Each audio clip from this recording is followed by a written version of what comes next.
Good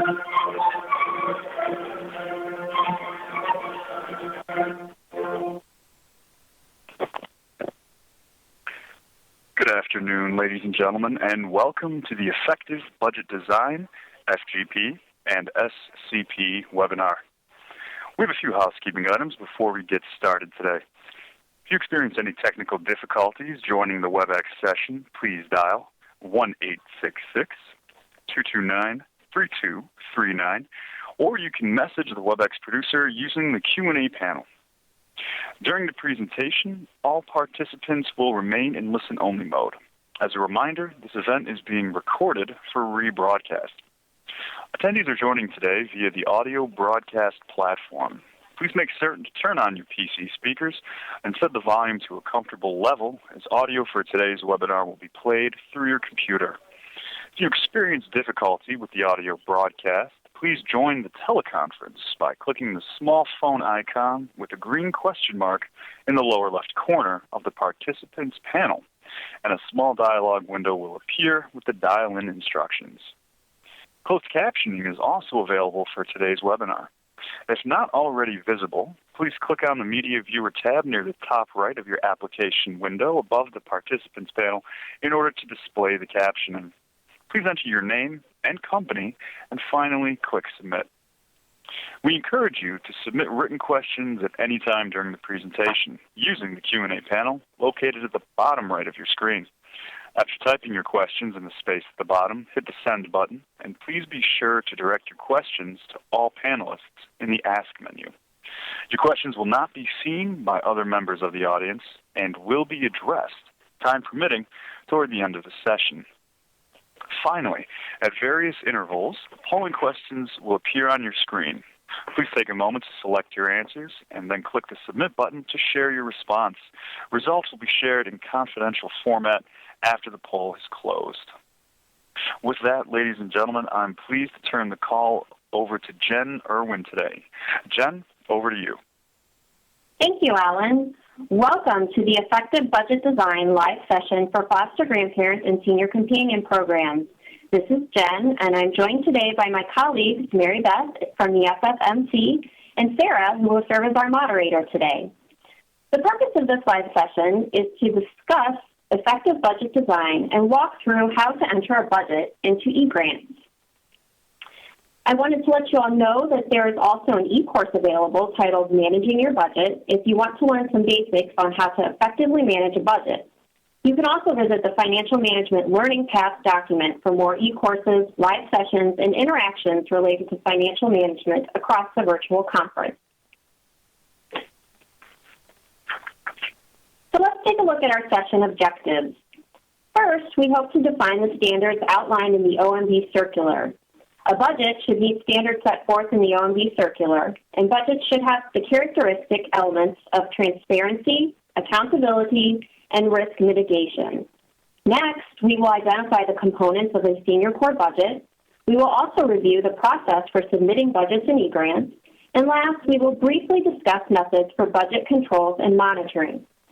One last note before we move on, there is a difference in how to design a budget for a fixed award. Not all of the information in this presentation will pertain to fixed amount grantees because they have different grant requirements. You should contact your CNCS state office or grants officer for more information on fixed amount grants. So let's review some of the features that we're going to use as part of this live session. As Alan said, there will be 2 multiple choice polling questions throughout this live session. These polling questions make the session more interactive and help us to customize the focus of the session based on your needs. We will indicate when a poll is open, and you can respond to the question individually. We will then indicate when the polling is closed, and the results will display in real time. We encourage you to ask questions as they arise using the Q&A panel at the side of your screen. Our moderator, Sarah, will organize these questions and prioritize them according to the topics that we're presenting, and we will try to answer as many of your questions as possible. If we do not, for some reason, get to a question that you ask, we will post those questions and answers to the Financial Management Message Board in the FFMC booth, most likely later today or tomorrow, during the conference day tomorrow. So we also have some follow-up opportunities for engagement. As I just said, the FFMC has an exhibit booth under the CNCS dropdown. You can visit the booth for a financial management message board, which you can answer questions about this session or any of the other financial management sessions or financial management questions you may have. There's also a live chat feature, and both of these follow-up opportunities will allow you to ask any lingering questions you have about financial management. Our agenda for this session includes about 15 minutes reviewing effective budget design. This section will provide a brief overview of elements of an effective budget, the components of the budget, and cost principles. Then we will spend about 25 minutes walking through the process of completing and submitting a budget in the eGrant system. And finally, we have about 10 minutes reserved for any outstanding questions that you may have. So now I will pass the presentation over to Mary Beth, who will walk us through effective budget design. Mary Beth? The budget is one of the most important pieces of your application. It ensures compliance with your contractual obligation to the corporation, grant provisions, and regulatory restrictions. Budgets are planning tools that reflect your organizational goals for the program and objectives during a specific time frame or project.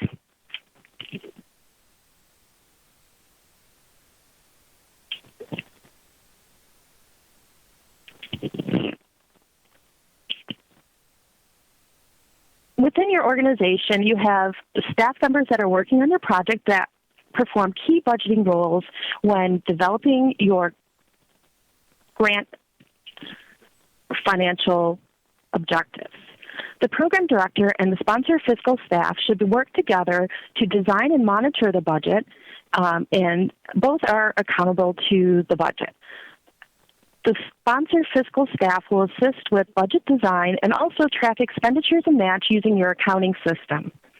The program director is responsible for setting the overall financial goals, both short-term and long-term, ensuring that they are in line with the program narrative and your performance measures.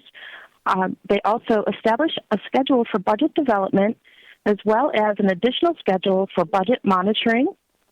Lastly, the budget is the sponsor organization's funding plan and is officially approved by the agency who signs the grant application. Practically speaking, however, the budget is the program director's.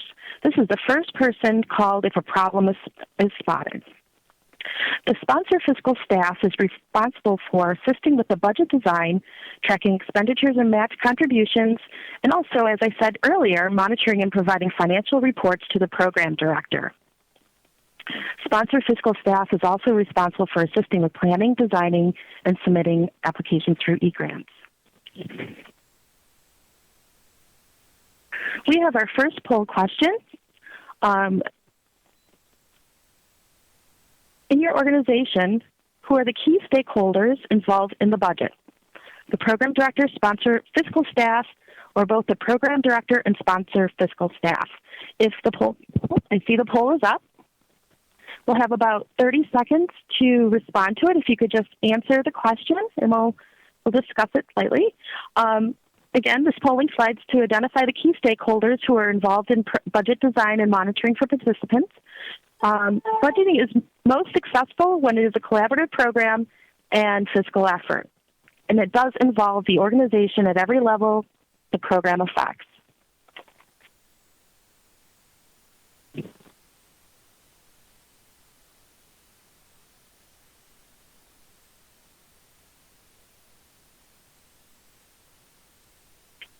Okay.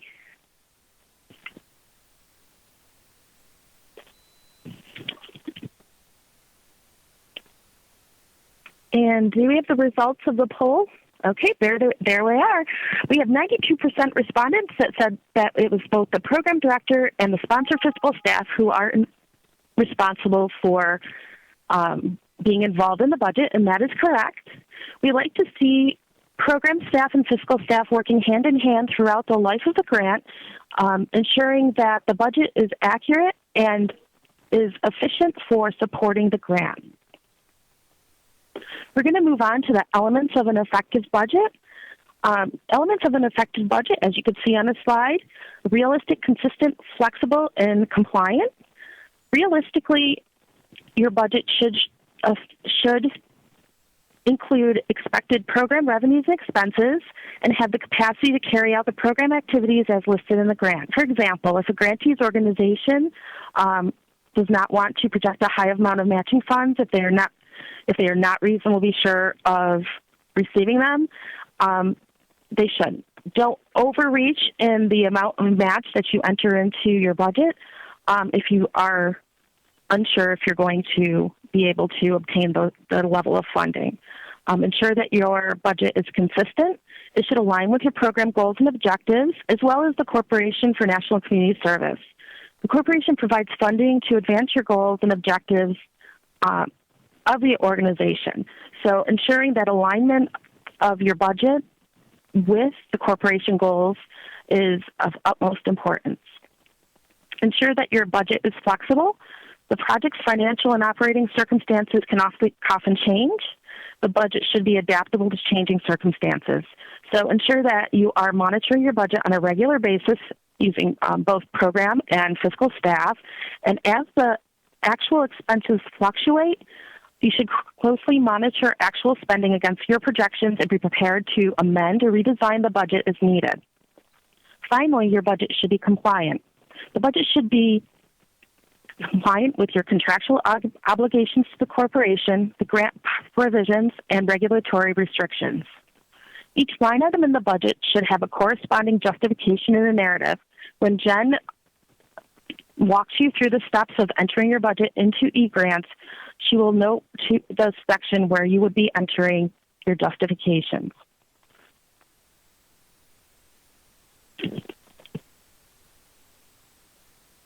Conceptualizing your budget design. Each element that we'll talk about in this slide can impact budget design, so it's important to thoroughly consider each. When beginning to design your budget, please review your program goals and objectives. During this phase, you will develop a realistic scope of the project, define expectations, and design a budget that meets the scope and expectations. In the next step, you'll ensure compliance requirements. Compliance requirements includes analyzing the budget in two potentially different ways. Identifying the share of each budget, so ensuring that you are identifying the match, your grantee match, versus your actual project cost. Identifying the categories of cost. This includes volunteer support expenses and volunteer expenses. And then finally, the last step would be estimating resources needed to achieve objectives. You will estimate the volunteer cost and volunteer support costs needed to achieve program goals, such as staff, space, utilities, supplies, training, and travel. Also, ensure that each cost is allowable, allocable, reasonable, necessary, and consistently applied.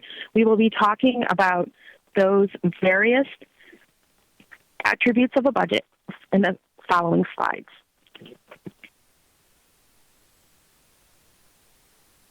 Finally, after you have begun conceptualizing your budget, you will want to ensure that you are reviewing program goals and objectives, yet again, to ensure that you are developing an accurate budget.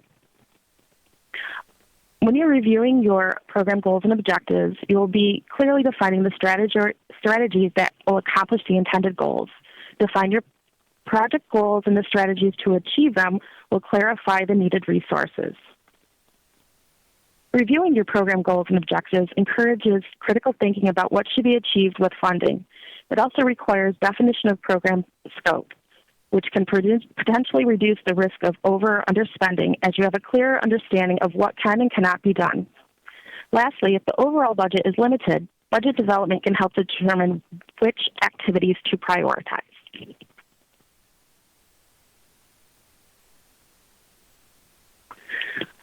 As I've mentioned in the previous slides, creating a budget that complies with requirements is one of the utmost responsibilities of your grant. It's important to comply with the laws, regulations, and CNCS requirements, particularly the match percentage requirements. Each of these compliance requirements will be reviewed in detail on our upcoming slides.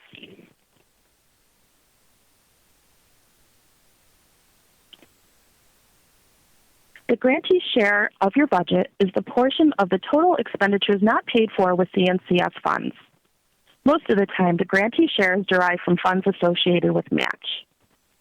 Match will be discussed in more detail on a subsequent slide.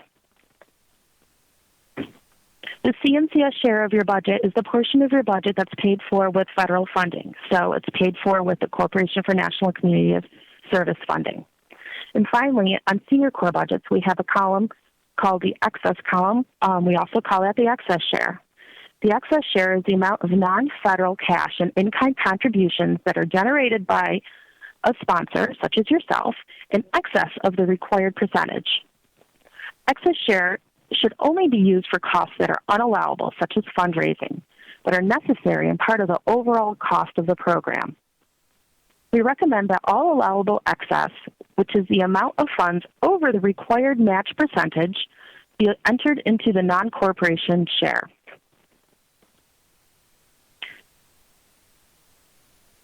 Further along in our presentation, Jen will be providing a walkthrough of e-grants,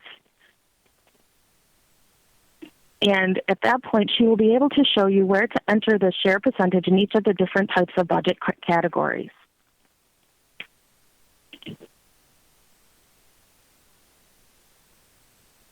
In our next slide, we have the four main aspects of determining if a cost is able to be entered into your budget. They are allowable, allocable, reasonable, and necessary. Where these four aspects come from is the cost principles. They are listed in each of the four cost principles, the A122, the A87, and the A21, each of which have been combined into a super circular that the corporation will be adhering to beginning at the end of the year. If you have more information about the super circular, please contact your grant officer. Based on the cost principles, both the corporation and the non-corporation share must meet certain criteria or principles. As I said, these aspects are allowable, reasonable, necessary, allocable, and they must be consistently applied between both the corporation share and the non-corporation share or match share.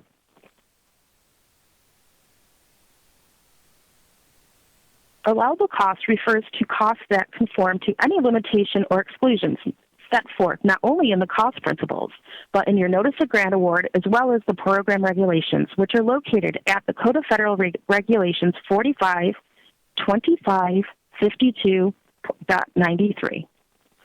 These regulations do incorporate the current OMB cost principle circulars.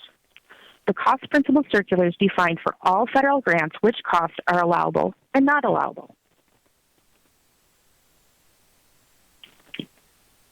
On our next slide, you will notice that we have some examples of various items of cost that are allowable under the cost principles.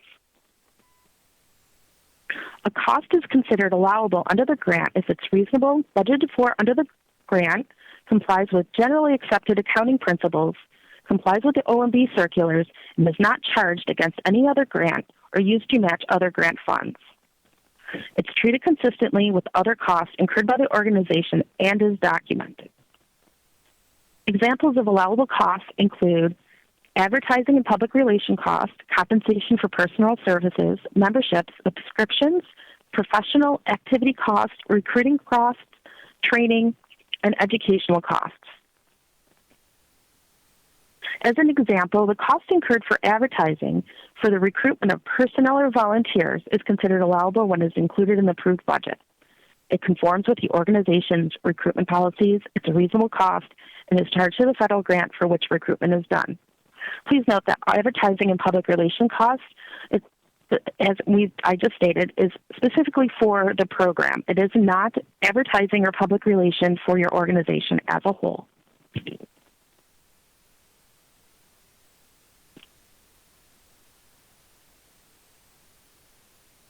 Unallowable costs are disallowed allocations that do not comply with grant provisions and OMB requirements. They sometimes are also not, well, they always are, unnecessary for the operation of the program or to obtain program goals. Examples of unallowable costs include lobbying, fines, and costs that constitute fraud and abuse, such as purchasing a boat or, 60-inch TVs, items that are not specifically allowable for the operation of your senior core program or are unallowable per federal regulation or cost principles.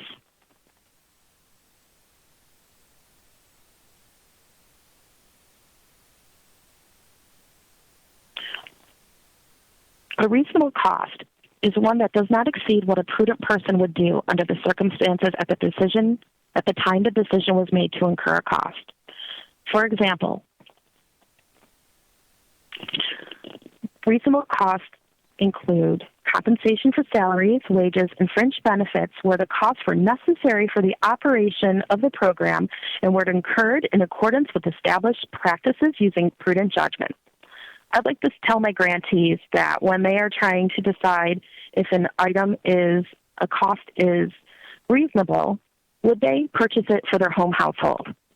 Is it something that, they would go to the store and would they see it as an exorbitant price? Well, then maybe, that wouldn't be an item to purchase for your program. As another example, costs associated with the conduct of official business through meetings and conferences, including the cost of renting facilities and speaker fees, must meet the test of being reasonable.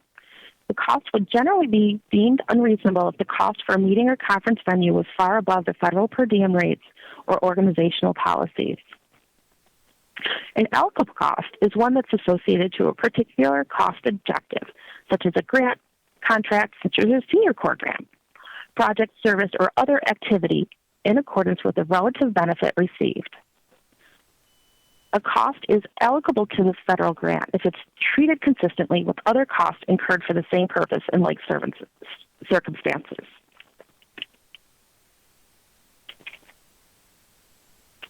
Costs must be necessary for your program in order to be eligible to the grant. For example, the costs for office supplies like pens, calculators, and postage used for the performance of an award are all necessary. Also, travel at coach rates and lodging subsistences incurred by employees on official business are deemed necessary, while the costs for first-class tickets, limousine services, and luxury suites are considered unnecessary unless specifically justified and approved, preferably in advance. We're going to move on to ensuring compliance with your match. There are two types of contributions for match, cash and in-kind. Both can be documented within your budget. For foster grandparent and senior companion programs, your match percentage is 10% of your total program budget. I would like to note that the calculation that's listed on the screen is slightly incorrect mathematically. So I will verbalize what the match is right now, and we'll have a correction posted to the FFMC exhibit. I'm going to start with an example. If you have a $100,000 grant and you have, of course, a 10% match, first what you will do is take the total grant award that you've received, the CNCS award amount, and you will divide it by 0.9. How you come to the 0.9 is you take 1 and you subtract your match percentage. So you would subtract 10, which would equal 90 or 0.9. And then you would receive a number. For $100,000, it will be $111,111.11. You would then subtract the CNCS award amount from that number, which then would leave you with $11,111.11. That is the amount of your match. Of course, we round it, so it would be $11,111. Your match is actually a percentage of the total grant, the CNCS grant award, plus the match amount. That is what's considered the total amount of the grant. So if you notice that the 10% didn't equal $10,000, that's because the 10% is actually of the total program budget, not just 10% of your federal or corporation share. Cash contributions, I'm going to step back for 1 second because there is more that I wanted to note about match. Cash contributions are payments received by cash, check, and electronic transfer. In-kind contributions are the value of non-cash contributions. They can come from donated goods and other expendable property. In-kind contributions may be in the form of real property, equipment, supplies, services, or other expendable property.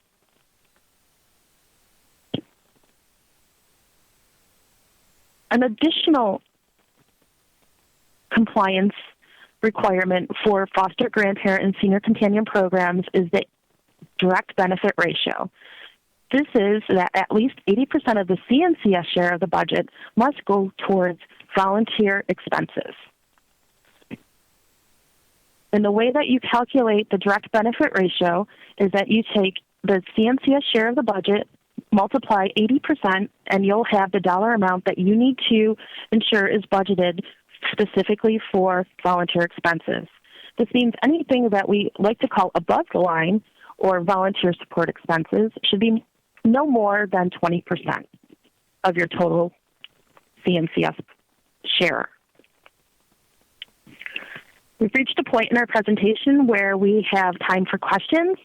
Sarah, are there any questions that are available for answering? Yeah, Mary Beth, there are a couple of questions. The first one is, can you please give an example of personal service? Personal services would be wages and benefits. It also may include consultants, so the cost for consultants. Okay.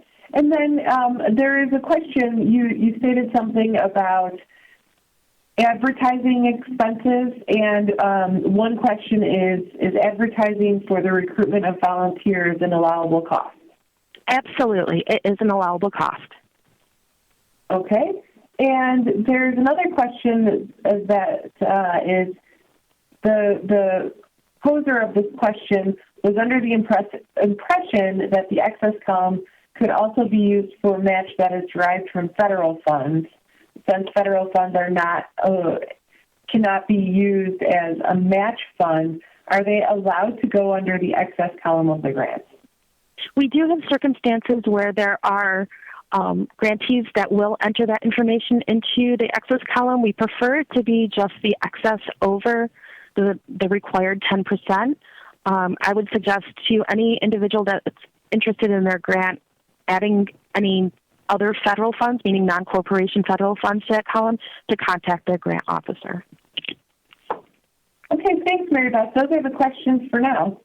Okay, thank you. And I am going to now pass the slides to Jen, who will continue with how to enter your budget into eGrants.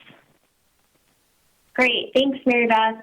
Sure. So now let's shift so that I can provide you all an overview of how to enter the budgetary information that we were talking about in the first section of the presentation into eGrants. So this overview is going to provide you a walkthrough of the eGrants entry and submission process. And we're not actually going to be able to do it in eGrants, but we're going to give you screenshots of the application so that you can see how this is performed. So we're going to begin on the eGrants application screen. You will follow the instructions in the Notice of Funding Opportunities, the Senior Corps application instructions, or the renewal or continuation guidance that you receive from your CNCS state office. You will likely need to prepare a budget for a one-year time frame. There are some, instances outside of that we may advise you to have it be less or more, but you will receive that guidance from your state office. You should organize the budget to follow the budget categories specified in the budget form or proposal. And you should provide adequate descriptions and calculations to support the amounts that you specify in the budget. You will then enter the budget line items into the budget section of eGrants. This section is located in the left-hand menu over here under Budget Section 1 and Budget Section 2. I should note that if you are entering in your application through eGrants, you start with the applicant info screen and then you proceed through to each of the narrative screens, that you will be able to click next and you will end up in the budget section of the grant. You don't necessarily have to, go into eGrants and then click on these section by section. You can proceed through each of the screens and complete each of the sections of the budget. that way as well. The first step in entering the budget information in eGrants is to complete the match information. And you can see right here highlighted in red, there is match information section that's associated with each of the sections of the budget, so budget sections 1 and section 2. The match information needs to be entered in both of those places. The information that is entered here should be specific and should include the sources of match as well as the amounts. To complete match information, you should take the following steps. You would select source of matching funds at the top of the screen here. And then you'll get this pop-up window with the text box. And within the text box, you'll tell us your sources of match, and you'll also indicate the dollar amount. When you have completed this section, you will click Save and Close, and it will save and all of the information that you have entered for Section 1. So within Section 1 of the budget, it includes all of the volunteer support expenses, and it documents the resources that your organization requires to support volunteer activities. This section of the budget is part of that 20% that Mary Beth had spoken with you about in the direct benefit ratio. So the section of this budget should be equal to no more than 20% of your total CNCS share. The types of the volunteer support expenses included in Section 1 are what are listed here on this screen. Frequently, there are questions on what are other volunteer support costs? What would we include in that category? Some examples of these costs are criminal background checks, training. We sometimes see rent or facilities costs that are included in the other volunteer support costs. I want to note that we do have indirect costs listed here. Indirect costs are only to be included if your sponsor has an indirect cost rate agreement. And we'll touch a little bit on that in some other slides later in the presentation. So after you enter the match information, you will be able to complete the budget information for Section 1 in eGrants. The first part of Section 1 focuses on project personnel and personnel fringe benefits. Project personnel expenses are generally the salaries of the individuals who work on the grant, such as the program directors, coordinators, sometimes the CEO, chief operating officer. We see accountants and fiscal staff and administrative support staff. Anyone that has some type of volunteer or program supporting functions can go in this section of the budget. Personnel fringe benefits are benefits that are entitled to the personnel working on the grant. The OMB cost principles will specify allowable fringe benefits. Some examples of allowable fringe benefits would include FICA, workers' compensation, retirement, and 401ks. Some examples of unallowable fringe benefits would include things like parking, club membership, and items that need prior approval, such as overtime. To enter budget information for Section 1 on project personnel expenses and personnel fringe benefits, you should take the following steps. And this example will only show you how to do it for personnel fringe benefits, but it's the same for both sections. So first you would, as you see this red box highlighted, select Add a New Budget Line Item. And then when you do that, this pop-up window will come up. You would input the information on your personal expenses and fringe benefits in this pop-up window. You obviously put the item, so if it's a salary, you would indicate that in the item if it's program director salary. A description, a total amount, and the different shares. So if there's what CNCS share you're applying, what grantee share you're applying, if there's any excess. The budget design should ensure that the source of these costs are identified, and then you would repeat this process for each individual or fringe benefit that's included in the budget.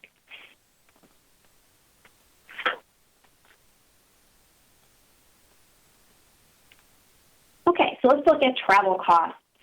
The next items that you can enter into the budget will be any kind of travel costs.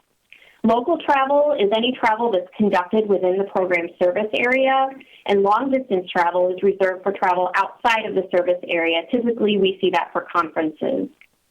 To enter this budget information, you should take the following steps. the same as the previous. You would select Add a New Budget Item, which is highlighted here in the red box. And then you'll see this nifty little pop-up window.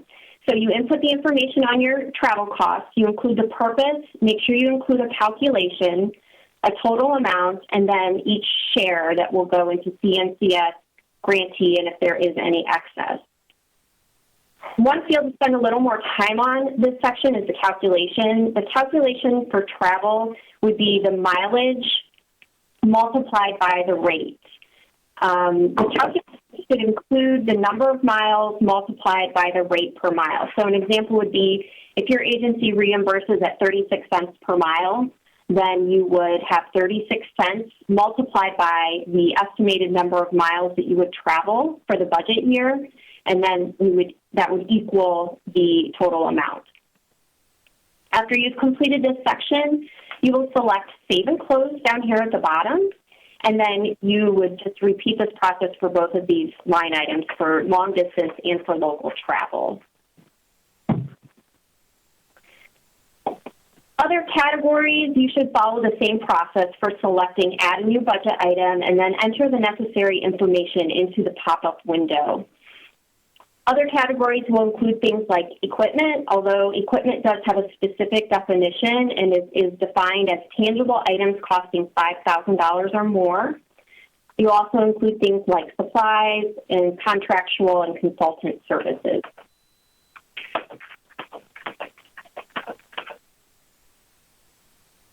Okay, so here, let's talk a little bit about indirect costs. Like I said before, this section is only used for organizations that have an approved indirect cost rate. There are 4 types of indirect cost rates, and you will be able to select the rate that you have for your agency.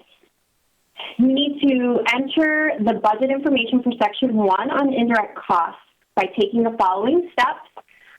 Once again, you add a new budget item, which is highlighted here in the red box, which gives us the nifty pop-up menu. You select the rate type here, and then you fill out all of the other required information that you can see here.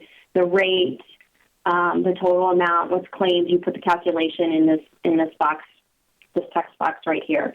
When you've completed all of this information, then you will click on Save and Close, and then proceed with the rest of the budget. If you would like information on how your organization can apply for an indirect cost rate, then I would have you contact your grants officer or your state office to get the information that you would need to be able to do that. So after completing Section 1 of the budget in eGrants, a subtotal of the budget can be viewed. This subtotal will include the CNCS share, the grantee share, and the excess amount, and of course the total amount of this section. The subtotal is located under the indirect costs table when you look in eGrants, and remember that the total amount should be equal to no more than 20% of the total CNCS share of the budget for the grant. After reviewing the subtotal, you would select Next, Save, and Next to move on to the next section of the budget. Okay, let's pause there. Does anyone have questions about Section 1 of the budget entering into eGrants? If you do, I'm going to direct you to the Q&A box. And Sarah, do we have any questions that have come in? Yeah, Jen, I have some questions, and they don't specifically refer to how to enter information into Section 1, but they have questions about what is allowable in Section 1. So can I ask those right now?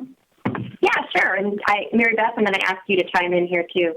Absolutely. With your expertise. So the first question is the sponsor's executive director allowed to pay part of their salary from the FGP grant? The sponsor, the executive director? Yes. Oh, go ahead, Mary Beth.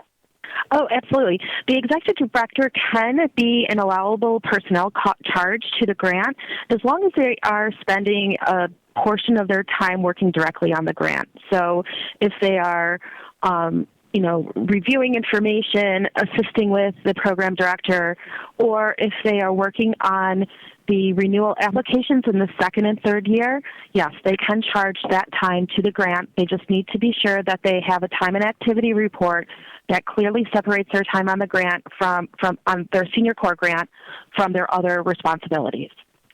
Okay, and then to piggyback off of that, Mary Beth, the other question that is similar asks if the sponsor can pay for fiscal and other staff who spend significant time on the FGP budget or grant. Can they charge that time to the grant? So I assume the answer is still yes, but the question goes beyond that and asks if it would have to be considered grantee share or a contribution in excess.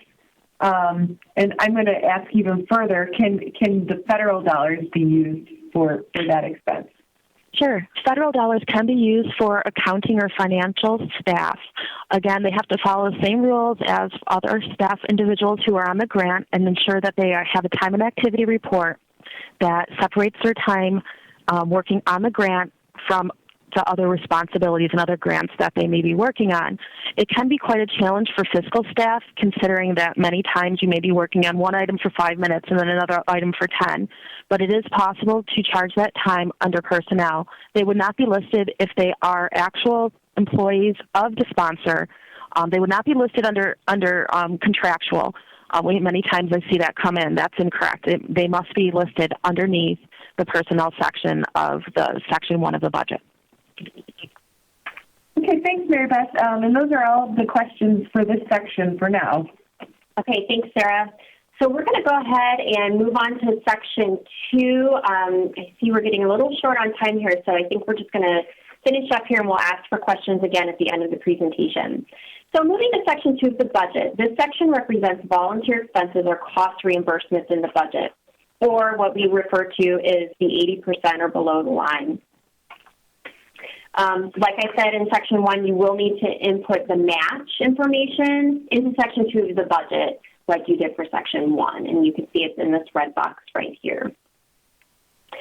The other item that you will focus on in Section 2 of the budget are, of course, the stipends. For this section of the budget, you will already have this pre-populated stipend line item, corporation funded and non-corporation funded. You will not need to add a line item. Instead, you will edit the line item. And when you do that, you will be required to enter in the information as to how many BSYs you will be budgeting for. And then the annual stipend is pre-populated because it is a fixed amount. And so you can see right here, we're adding in the number of BSY. After you've completed this pop-up box, then you'll go ahead and save and close, and that will move you on to the next section, which is other volunteer costs. Other volunteer costs includes meals, uniforms, insurance, recognition, volunteer travel, and physical exams. And I understand not everyone will have all of these line items, but these are the items that should be included in this section of the budget. So what you'll do is add a new budget line item. You'll include the line item that you want to have as part of your budget. And once again, you will see this pop-up box, and you'll be able to fill this in. You put the item. So if you have uniforms, it'll say uniforms and item. Description, this is where you should provide a calculation. Your calculation for these line items should include number of volunteers and the cost per volunteer. So 50 volunteers times $12.95 per uniform equals X. When you fill in volunteer mileage, you should do it in the similar way that you would for staff mileage. So we would want to see a cost per mile times number of miles. If you're providing bus passes to your volunteers, we would want to see number of volunteers times the cost of an actual bus pass. Once you've filled out this information, we hit save and close again, and then we can move on. So the next screen that you're going to see is the actual budget validation. This will show up after you've completed both sections in eGrants. It'll have the total funding that's broken down. You'll click on Validate this budget, and this is what allows you to see if there were any errors in your budget within eGrants. You'll be able to review the estimated funding in this window. So you should review this and make sure everything looks correct. And if so, hopefully you get the message the budget has been validated without errors. If there are errors, you will see the actual errors that eGrants is seeing within the budget, and it'll give you a description of what each of those errors are, so you can go back and correct those sections of the budget. Okay, I'm just going to skip over these questions for now, but like I said, in a few more slides, we'll ask for questions at the end. So we just want to review the direct benefit ratio again. Mary Beth did go over this calculation. It, of course, is what allows us to see if you are applying 20% of the CNCS share, what equals to 20% of CSCS share to the first, Section 1 of the budget, and 80%, of course, to Section 2 of the budget. So we're going to give you a little example. This is a budget document. This is actually a PDF that you can print from eGrants or view from eGrants. I'll show you how to do that in a few slides. And in this, it gives you the different numbers that you will need to be able to calculate the direct benefit ratio. And this is one of the places where this information can be found. So the total volunteer expenses equals the CNCS share plus grantee share. So Section 2 of this budget, that total is right here, $189,427. And that is reached by adding the total CNCS share plus the grantee share. So this example also shows us that the total CNCS share amount, and this is both sections of the budget, is $214,821. The total grantee share, which is sections 1 and 2 of the budget, $37,604. So the total funding, which is the CNCS share plus the grantee share, equals $252,425. And I'm going to click to the next calculation because this shows the formula that you would use to be able to calculate the direct benefit ratio. So as you can see here, this equation shows how each share of the budget contributes to the total spending. And to calculate the total volunteer expenses, the CNCS and grantee shares are added. So that's this $189,427. In this example, when the total volunteer expenses is divided by the total CNCS share of the budget, the result should be greater than 80% to meet the required direct benefit ratio. In this example, the total volunteer expenses divided by the total CNCS budget, which is $214,821, equals 88%. So obviously, this is an effective direct benefit ratio because it is 80% or greater. So your last step should be reviewing the budget. You should be making sure that everything's explained adequately, you have allowable costs, the budget's realistic, reasonable, and aligned with your program goals, consistent with CNCS guidelines, and covers all your projected costs. There is an effective budget worksheet that's available in the library to help you, give you a checklist of all the things you should be including in your budget. So if you visit the library, you should be able to find that document to help guide you through putting together an accurate budget. You should also have a member of senior management review the budget to make sure that there aren't any errors. That is a best practice recommendation. So after we've gone through the budget, we've validated everything. This is the area in eGrants where under review in the left-hand menu, you see under here it says budget, you can view print report, and this is what allows you to look at a PDF of the budget that is not editable, but you can just give you kind of a review, and it gives you a nice little page that you could print out. So our last step here is authorizing and submitting the budget. After the budget has been reviewed, everything is correctly validated, you'll be prompted to authorize and submit. And to successfully do this, you will need to read the authorization, assurances, and certifications, and you'll need to click that you agree to be able to submit the budget.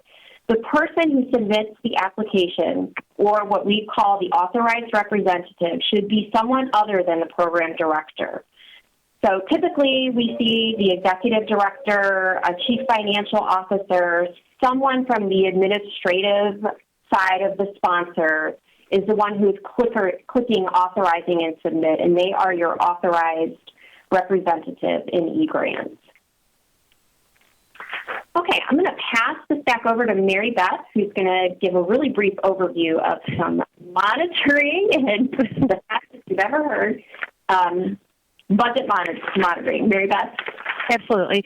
Throughout the grant year, you should be monitoring your grant to ensure that you are able to make timely adjustments and quick responses to any budgeting problems, and it helps to identify these issues quickly. We have a polling question right now, so if you would please choose, first of all, can someone load the poll? And participants, if you can choose one of the responses to the polling question, how often do you review the budget through a project's life cycle? And while you're answering, I'm going to keep going and talk a little bit about monitoring and reporting. Monitor your budgets regularly to compare actual outlays, year-to-date outlays to your current period expenditures. You explain any budget variations that are unexpected, unusual, and determine necessary adjustments. If necessary, please request prior approval for modification. If you aren't sure if you need prior approval, please contact your grant officer or your program officer.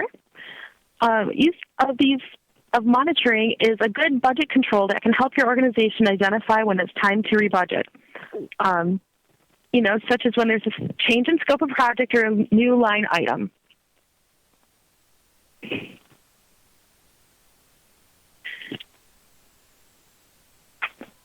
For additional information on budget monitoring and closeout, please take the Managing Your Budget e-course that is also available. We have the results of the polling question, and 58% of our participants said monthly, 30 said quarterly, 9 said weekly, and 3% said once at the end of the year.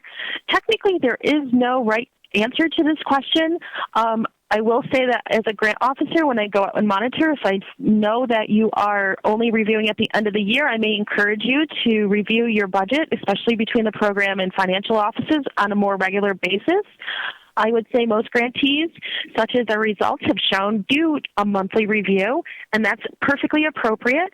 Just be sure that you are reviewing your budget and comparing it to your program goals on a regular basis, again, between staff and program and financial offices. And I went through the next slide already. Since we're short of time, please just assure that your budget changes are properly approved when necessary. And now I think we might have a little bit of time for some questions and answers. Sarah, do we have any questions that are burning and need answers? Mary Beth, yeah, we have several questions, and we may not get to all of them, but they are pretty general for the entire presentation. The one that I would say most relates to the information you just covered is specifically somebody states that their sponsor handles all elements of the grant budget and does not provide them with information unless they ask for a specific item. What actions should they take to be more informed about their expenditures? Okay. I'm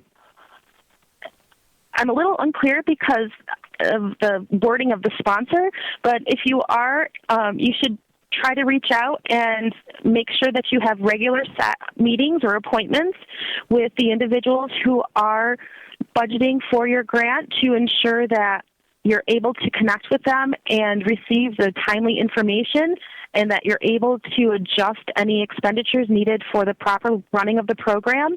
Jen, do you have anything to add to that? Yeah, I just add that it is a part of good internal controls that you have that relationship and, that the program director is a participant in monitoring the budget. When we perform compliance monitoring, that is actually one of the questions that we ask.